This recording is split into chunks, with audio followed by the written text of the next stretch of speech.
Education Act of 1982, Chapter 3, Duties and Obligation. Section 16 states as one of the teacher's obligations to assume the responsibility to maintain and sustain his professional growth and advancement. So, in batas ko sa review, sa chapter 3, there is no obligation. Chapter 16, nasa ito nga under the personal statements, pero ang emphasize na is, kanilang statement number 4, which states na a teacher, it is his obligation and responsibility to maintain and sustain his professional development. Hindi lang pwede ang teacher na standard na niyang professional growth. Dapat continue to conduct sa continue to develop his professional growth. Kaya may obligation and responsibility as a teacher. So, the next one is RA 9155. Can you read that, Philip? Number 2, RA 9155, an act instituting a framework of governance for basic education, establishing authority and accountability within the Department of Education, Culture and Sports of the Department of Education, and for other purposes, was enacted on August 11, 2001. In the enumeration of duties and functions of the Secretary of Education, Section 7A to wit. In addition, duties or certain powers under existing laws, the Secretary of Education shall have authority, accountability, and responsibility among other things for enhancing the employment status, professional competence, welfare, and working conditions of all personnel of the department. Section 7 states with consistent with the national education policies, plans, and standards, the school heads shall have authority, accountability, and responsibility for encouraging staff development. Okay, thank you, Philip. So, this Republic Act 9155, it provides the overall framework for principal empowerment and the strengthening the principal and leadership goals within the local context of transparency and local accountability.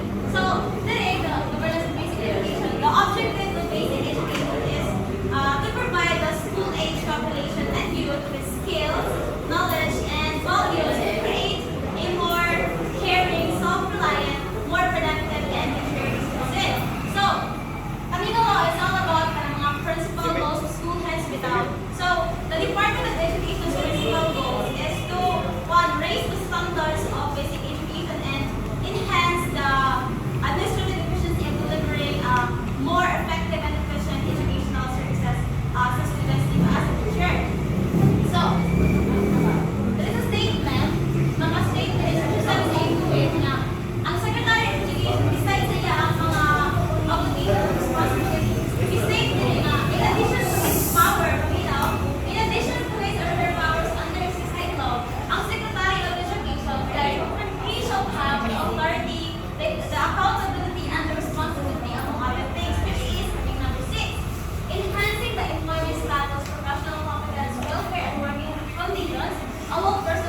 education minimum remedial certificate of registration if unjustified and willful to attend failed siya nga attend ang seminar. And also, pwede po siya suspension from the practice of teaching profession. So, pwede siya mag-suspend sa iyang pagtutun if one unjustified and wala siya na ma-attend ang seminar i-require sa board and commission. And also, pwede po siya mag-cancel ang iyang temporary or special permit. So, one of the consequences of a teacher is unjustified of the failure ay iyang pag-attend sa mga seminars and workshops, conferences na gina-prescribe sa board and the commission. So, that will be all.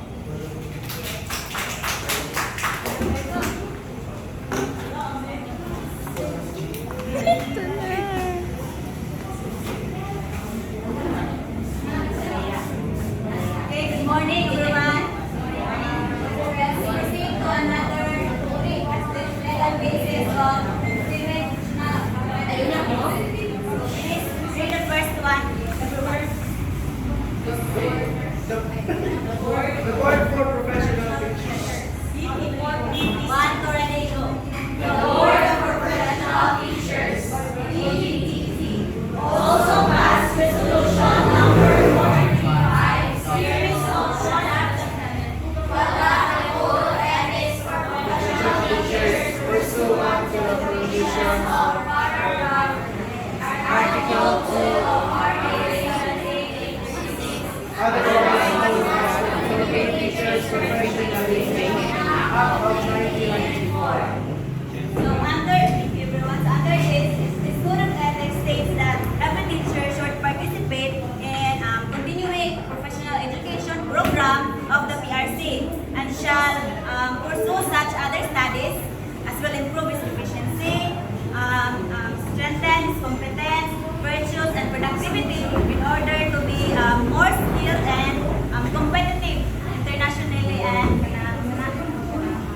nationally and internationally.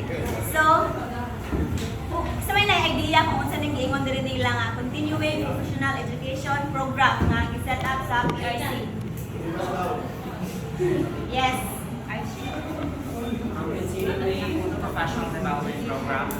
Well, actually, these are para mga like seminars and other like workshops that was mentioned by Miss Jamaica lately. It's all about developing the skills and proficiency of the teachers, and it could be in a variety of ways, but mostly we can see this is as a seminar or as a workshop conducted within the school or outside the school. Yes, correct.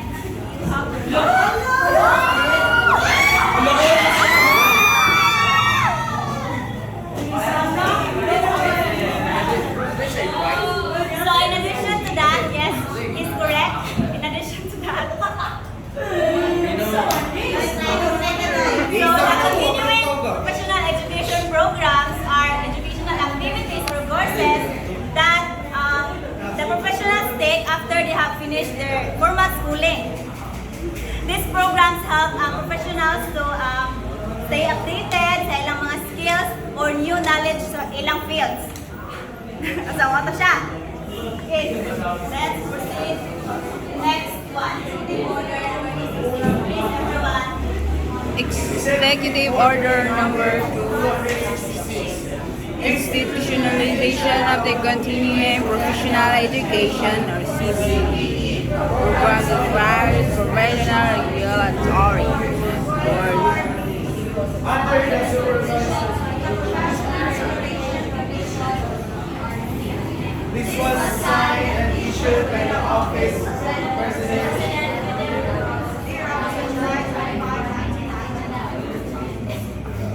Division ana niya kay the completion by professional licenses of the continuing professional education or CPE programs adopted by all boards is hereby imposed as a mandatory requirement for the renewal of professional licenses. So in teaching profession, di ba, teachers need to renew their licenses periodically. So as part of this renewal process, they might be required to attend seminars, so ba yun? Workshops, training sessions, yes, pwede po sila, ano ba yun? Take off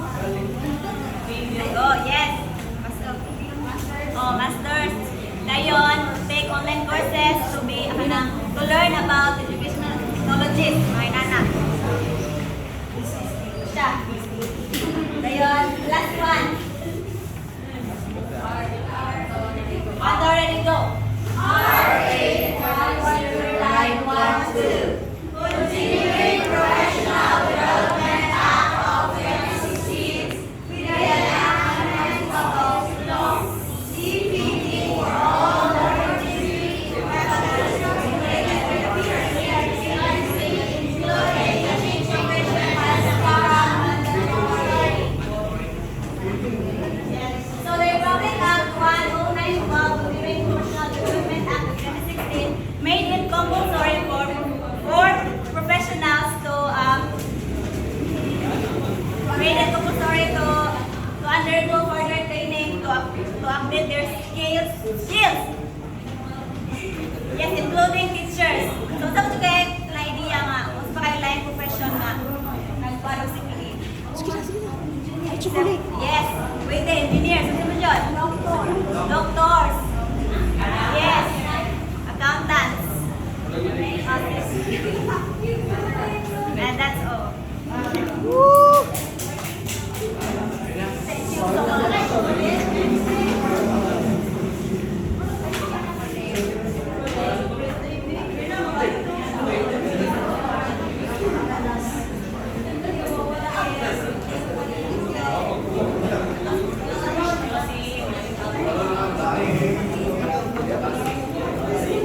Good morning, everyone. My gorgeous and handsome classmates. This is Mary Court.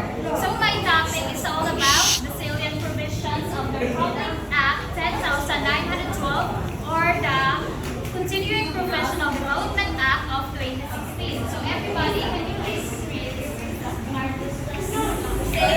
Salient provision of Republic Act 10912. The Continuing Professional Development Act of 2016 is crucial for professionals To stay competitive in a globalized world, it is necessary to meet international standards and adapt to ASEAN integration. CPD is an obligation. Republic. Okay, so according to this act, CPD is an obligation. So it is crucial for professionals to stay competitive in globalized world. It is necessary to meet international standards and to adapt to ASEAN integration. So what do we mean by CPD? So when we talk about CPD class, CPD stands for Continuous Professional Development. So kaning CPD, it is a kind of a process of lifelong learning and professional growth that helps teachers to enhance their skills, knowledge, and for the effectiveness in the classroom. So mga ilang ng mga activities na related sa CPD, o to mga online workshops, seminars, or other activities na makatabang sa teacher para maduwangan niyang knowledge and skills. So kaning CPD, pwede na si teacher mo participate sa mga activities in order for him or her to have an advanced knowledge and also to develop his or her profession. So it is very essential for teachers to stay updated related to the educational practices para makatuto siya o kanang best learning experience and to provide the best services for his or her students. So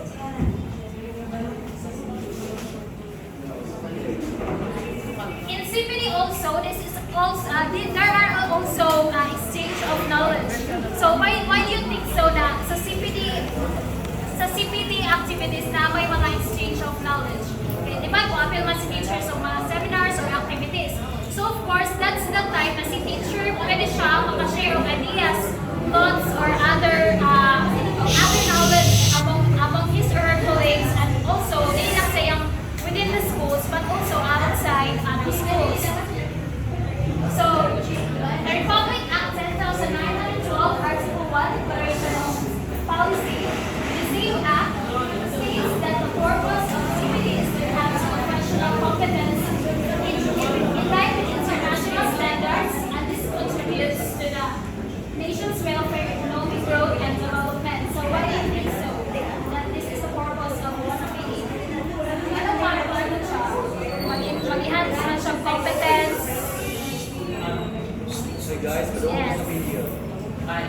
time, ang change na mo lang, karaniwang formula sa constitution. So, dapat ka, kung paano mo karaniwang mo base mo taas na ka ng changes and adapt ka para din sa mga pamanik para makakup up lang sa mga demand ng society. Naman sa accreditation. Yes, so exactly. So other purpose of the CPD also, it creates professional growth. Why professional growth? Because it helps teachers to continuously enhance their knowledge and skills. So when attending seminars or workshops or any other related activities about education, that's the time na madugangan ang knowledge ni teacher. So mas ma-competent si teacher, di ba? Daghan man siya mga activities na pilan, daghan siya na mga informations na kuha. And also, it is not only for professional growth but also for personal development. Personal development because it allows professionals to explore new areas of interest related to their professions, especially among teachers. So it can also broaden their knowledge base, and it can contribute to personal satisfaction and fulfillment. So CPD ensures that professionals maintain high standards of practice by keeping their knowledge and skills up to date. So CPD also has includes collaboration. Why is collaboration? Anyone? Ano namin collaboration? Yes. Sa CPD. Collaboration is actually that those distinguished teachers are very well aware of the things that they need to bring to the one and the mga beginning teachers to us. Dapat kung mas kaya collaboration or kaya yung interaction between teachers, mga interaction tayo. That's it. Okay, thank you for your answer. So next, let us proceed to the next article. So everybody, can you please read according to Article 3, Section 12 of CPD Act, are mandatory for the renewal of professional identification cards or licenses. Professional teachers released 15 units in December 2017, 30 units from January to December 2018, and 45 units from January and July 2014. So CPD, it stated that it is a mandatory requirement. So when we say mandatory, it is required, it is an obligation, right? Hindi siya pwede i-postpone, hindi siya pwede i-ulong, or hindi siya pwede na i-neglect sa teacher. It is because CPD credit units, these are very essential. Because it is namin sa rules sa teaching profession. Hindi siya pwede mawala. Pwede siya, di ba, as offer naman tayo 45 credit units sa mga teachers. So, pwede siya, depende na siya sa PRC, pwede na siya ma-change, o pwede siya makuhaan, or depende na sa regulation board. That's why it's mandatory. So, sa CPD, there is what we call CPD Council. So, kaning mga CPD Council, mauna sila ang check sa mga bilang teachers, katong ingon niya sa niya, katong mga online workshops, seminars, mauna sila ang check sa mga records sa teachers. So, they are very powerful since they are responsible people to make sure that the responsibilities of the teacher are followed. Yes, and also CPD councils, they also provide programs. Sila po itong actually na-provide sa mga CPD programs. So they are very powerful CPD councils because they are the people who are responsible in monitoring the CPD activities that are joined by the teacher or that are participated by the teacher. So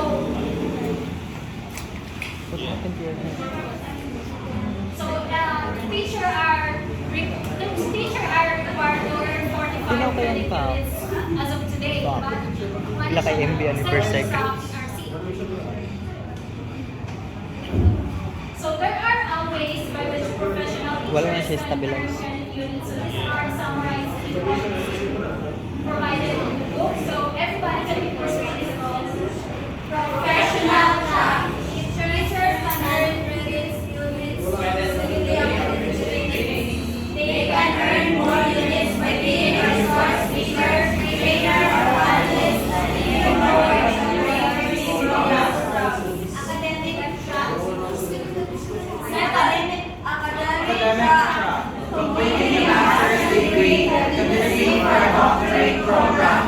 doctorate program. Only completion of a master's degree earns 45 credit units. 3. Self-directed but not accredited CPD trainings, online courses, seminars, and serving as an accreditor. It also includes study tours and social civic activities. 4.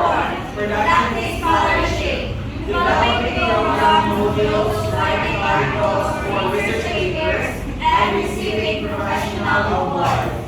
Thank you, Brad. So, what do you think? So that if the teacher failed to comply the CPD requirements, what will happen?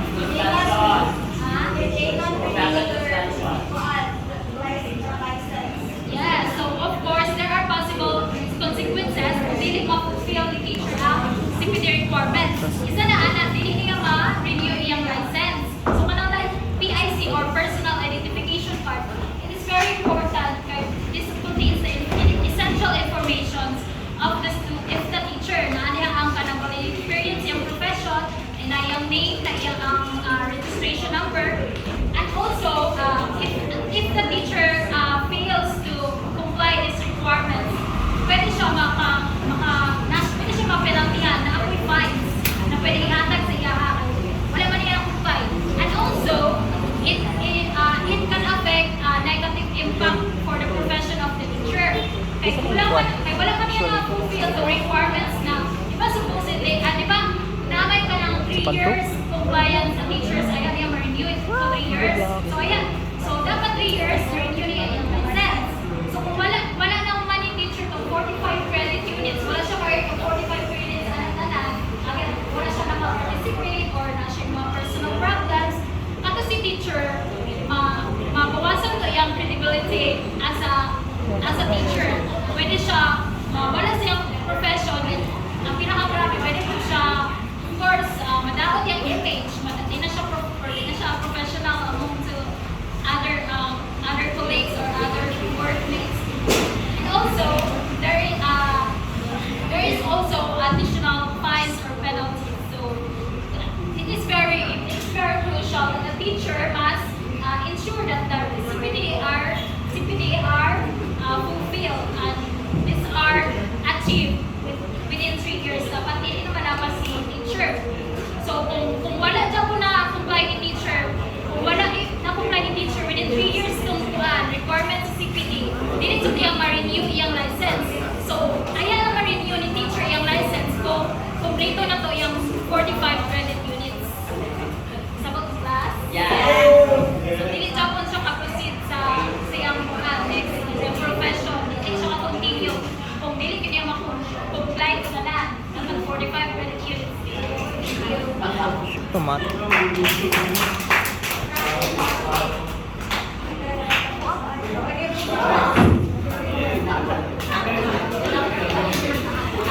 Madikris.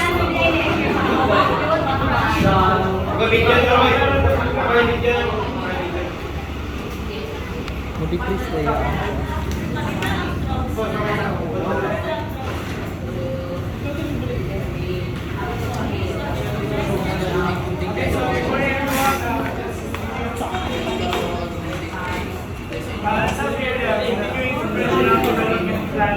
Or the CPE plan. Can you read everyone?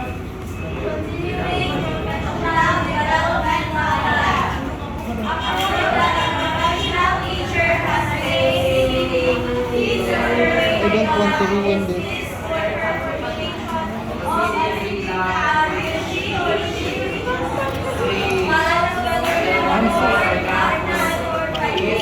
Pardon my...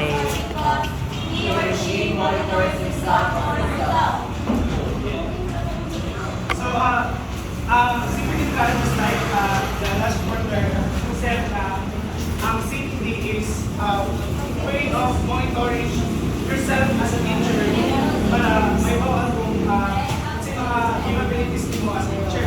So, CPD is not just only for intentions, actually, it requires a global plan. So, pag matawag you have a CPD plan, hindi lang you have the intention to do it, but you have to do it also. Maroon man in CPD, hindi mo maiwalaan ang isa kayo ang mga pwede mo wato na sa teacher. So next we have the templates for a CPD plan. So I have here some templates of CPD plan. Here's an example. You can take pictures.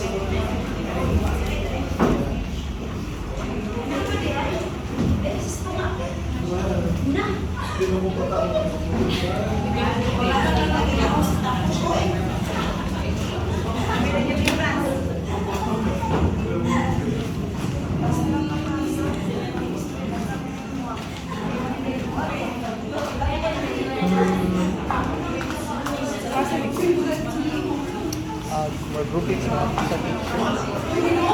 Rate something.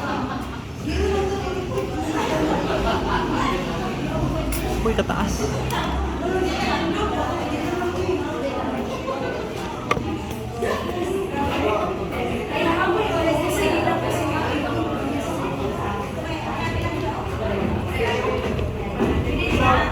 Okay, so as you can see, the first template used in the public schools, which is IPPD or Teachers Individual Plan for Professional Development. The second one is another template used by others. Comparing these two templates makes one conclude that they are basically the same. So, ang mga questions here are, same ba siya? There are sa IPPD and Asia is professional sa Pilipinas. So here is one sa IPPD, sa outlet needs. We have a possible question, what competence will I enhance? So, this kanina monitoring is to make sure na kasi possible competencies na ma-enhance mo as a teacher during your discussion. And CPD plan is not just only for teachers to improve, it is also for students. So, in order for the students to learn from the teachers, so dapat ang teacher is knowledgeable. Yes, knowledgeable.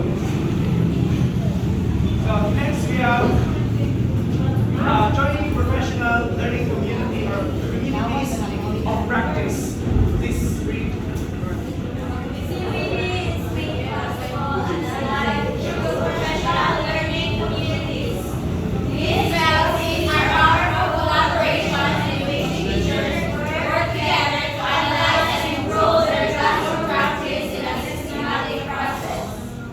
okay, so na-discuss na siya earlier our teachers, professional learning community consists of a team of teachers that meets regularly to learn new topics, share ideas, and problem solve. Teams determine the topics they want to learn and the methods they want to use to gain knowledge. And a team might read and discuss articles or books. So, PLC helps teachers stay on top of new research and emerging technology tools for the classroom. Collaboration with the district and beyond is essential in order for educators to have ongoing and regular opportunities to learn from each other. So now let's see here CPD in Singapore. So Singapore is the first country in the world to adopt the PLC framework nationwide. It has institutionalized PLC in its schools. Professional development is much alive. In 2010, the Ministry of Education or MOE mandated all schools to be a learning organization. So, for professional development in Singapore, consists of we have here number one, teacher research. Teacher research networks. So in teacher researcher networks, these five.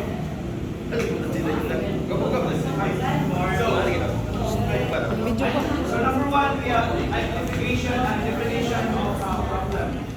Number 13, planning for improvement, literacy, implementing teachers and learning activities, the observation of results or data collection, and the reflection on the outcomes. So, here in the one, teacher researcher networks, muna sila yung mga faculty researchers or mga senior specialists that includes na ito ang teacher researcher with higher formal training in research. The overall goal sa teacher researcher networks is where goal of these learning communities is to provide teacher with resources to engage in action research. So it is usually a form of classroom-based investigation where teachers discuss and reflect upon pedagogical problems and find their own solution to improve teaching and learning. And so another effective strategy for meeting in Singapore is the lesson study goal. The overall goal of lesson study is to foster collaborative inquiry and data-driven pedagogical reflection among teachers.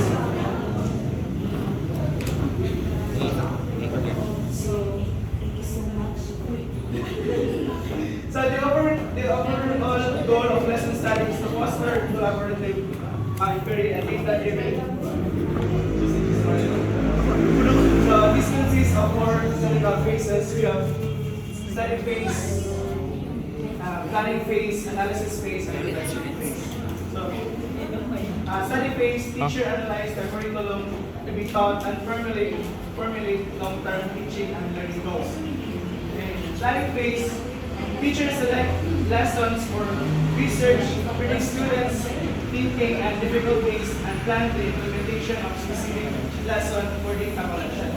Analysis phase, teacher observe and discuss the classroom evidence collected. And last is reflection phase, teacher discuss students' learning and identify new areas for further inquiry. So much of the professional development of Singaporean teacher occurs within school settings through the learning circles and learning terms. We widely accepted concept of schools as learning organizations, and we teachers welcome attitude to thinking.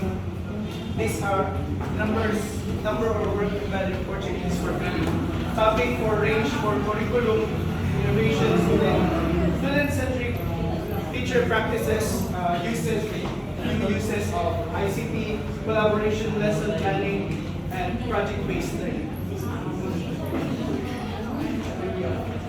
So this is the information of the CPD. So sa country na siya, so first is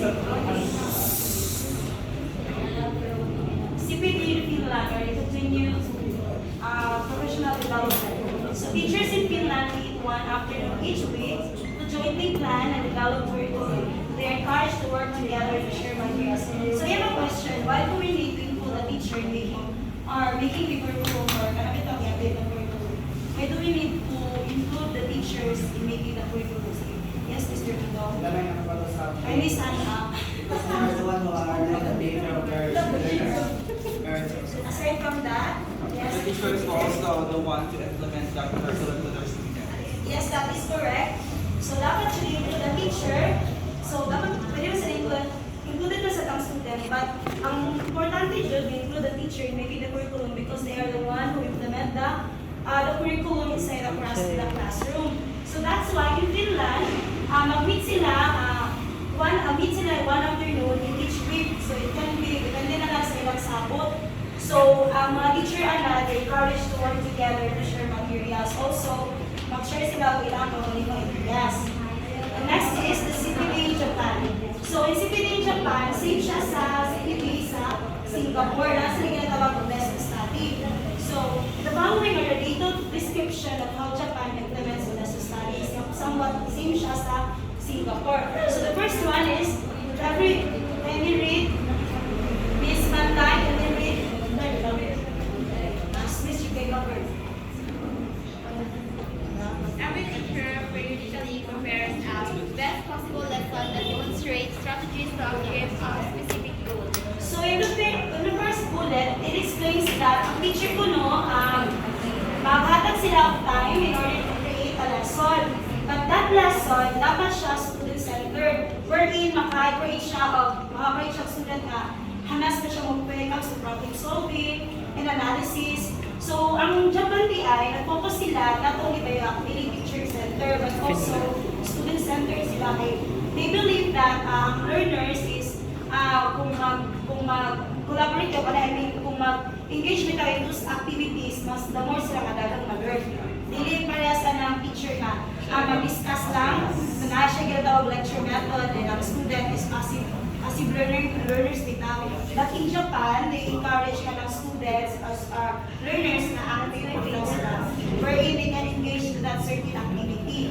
So next is a group of teachers observe while the lessons is taught and usually record the lesson in a number of ways and focus on areas of interest in instructing teacher.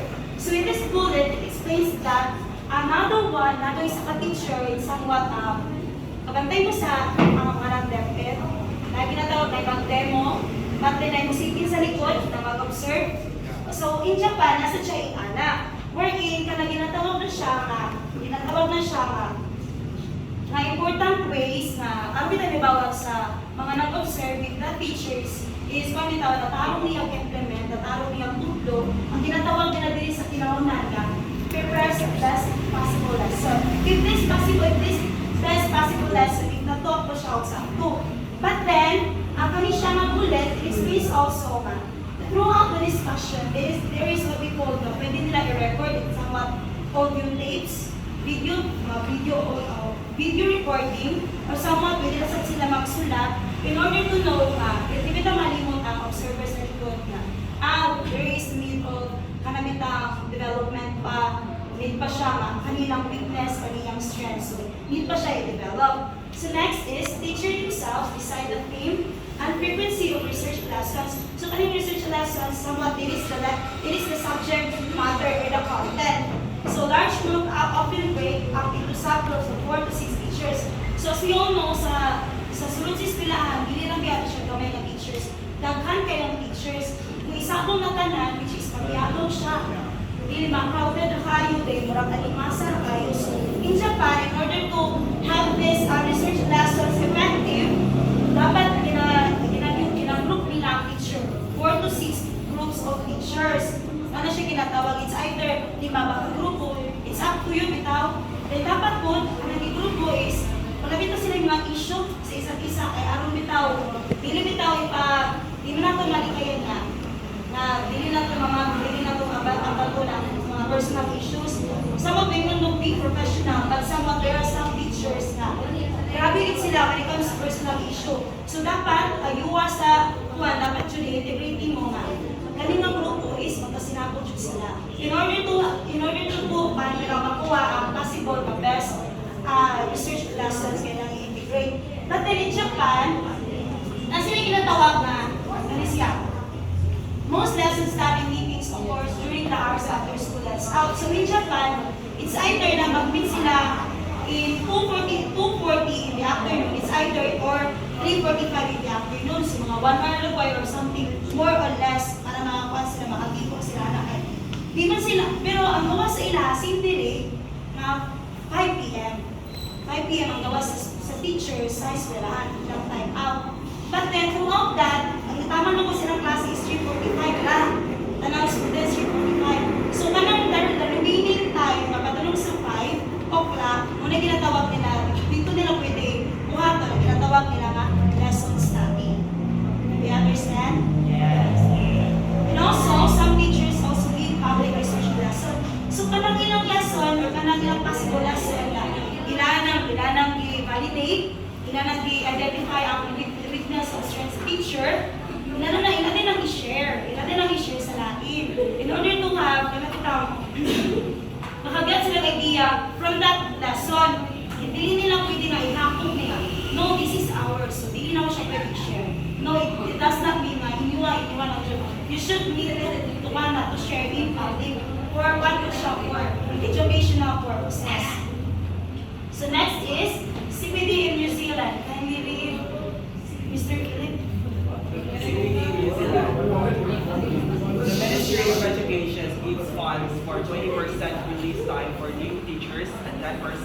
designed for second-year teachers, Ministry of Education to observe other teachers, attend professional development activities, courses, and work on curriculum. So dito sa Philippines, ginatawag sa Department of Education. But then in New Zealand, ginatawag siya Ministry of Education. I don't know if ano ginatawag siya ginana. But then, kinakabutang din ang fund. So ang lesson, ang funding ay, ang CPTDI sa New Zealand is funding, ipagdingan siya. Oh, sana po. So ipagdingan siya, so hindi maglaban ang teacher na dito, na mag-continue siya sa ilahiyaan na tawag na professional development. Ipagding man siya sa ilang Ministry of Education. Unlike dire, wakat master's degree, doctorate degree, kuha na siya, no? Personal money, personal effort, yes. Oh, so, mas dito, mas siguro kay banding man ang inaang CPT. So, most teacher na way dito is nakakontinue yun halos ang tanan na makuhaan yung ginatawag nila na CPT sa New Zealand. So, nindot siya, no? Unlike sa ubang nasod nga, kaugalingan dyan yung funds yung gamitin in order to continue this one. Sige sa education system. So, and then we're also the characteristics of effective continuous professional development. First is, CPD ko no must be continuous. In-explain na Miss yes. Continuous customer continuous professional development. So, hindi ka pwede nga ma-stop na ang teacher na diha, alam. You are bachelor's degree, hindi man ko DepEd, nagkaroon kay qualifications, kuha pa ka Institute, computer, tapos computer, no? And then, kuhaan pa yun, master's degree with one thesis. So, dito po na dapat pa rin siya iwanana. But then, kalahian lang, ay most country ay pang-i-complete pa na. So, next is, CPD must be collaborative, thus they need to be part of PLC or a professional learning community. So, I have mentioned earlier na sa CPD sa Japan, collaborative din siya, wherein subgroups ang teacher, 4 to 6 groups na mag-meet sila na after sa ilang hours. And also, CPD must be focused on a specific teacher need and response to need and so either develop the teacher. So, dili pwede nga ang CPD na ito di pa basta na basta. So, di ano mo ma-determine if ang teacher, edit ba na siya, edit ba na kaya or hindi. So, di ka pwede nga, okay, Mr. Philip, continuous CPD, bahala na diyan na, bahala na basta. Basta kayo makakontinue ka, no. If the teacher, dili siya ganaan, dili mo siya pwede pukson. If ang teacher po na, dili siya niya, ang project, dili niya vocational at PH. So, dili mo siya pwede mag-focus. Yes, in somewhat way, po, dili mo siya pwede nga, mag-focus lang ka sa imong kagalito nga. Adit din niya. So, continue din siyang CPD. No. You need to consider the basis so that, yes, dapat mahutanan siya ka, somewhat like that. So, if CPD is a job embedded, it becomes even more relevant. So, ang CPD daw, based on the master's degree, mga doctorate degree. So, nakakuha mo ito master's degree, pamati ba ninyo, makagraduate na mo o master's degree, pamati ninyo, hindi man mo. Mr. Irmaji? So, my question is, makakuha mo master's degree or nakagraduate na mo pastirado, pamati ninyo, hindi man mo. Siguro. Wala kayo edge ka ba? Apply ka sa DepEd. Yes, no, kaya ano, isa man siya sa qualification sa DepEd. Yes. So, mas basihan yung itong, mas priority yung itong nakamaster degree. Yes. Pero, mas sabi yung itong may backer. True. So, next is, quality CPD demands adequate time. So, hindi pwede dali-dalion. Kung pili mo nga, pressure ko, so I'm not going to pursue the CPD. So, wala kang part-time, so I'm going to pursue CPD. So, mas advantage yung itong mga kitandingan, no? Mga country, like, dili, wala siya. Ang isa ka lang economy god. Ekonomiya, ginanila. Yes. Dahil ka na express ng education. Yes, dili, inflation. Because may nalating gamay kay sumpo. Tapos kay palaliton, gamay kay sumpo. So, sana, ilang permahan kung dumagag 100 ang sumpo, yes, So next is CPD with support funds is definitely better than one without. So I keep on mentioning, some country like New Zealand, ginafunding nga ng ilang CPD. So ginadeclare din nga better than one without. CPD nga gifunding nga, better din siya kung nga kung wala.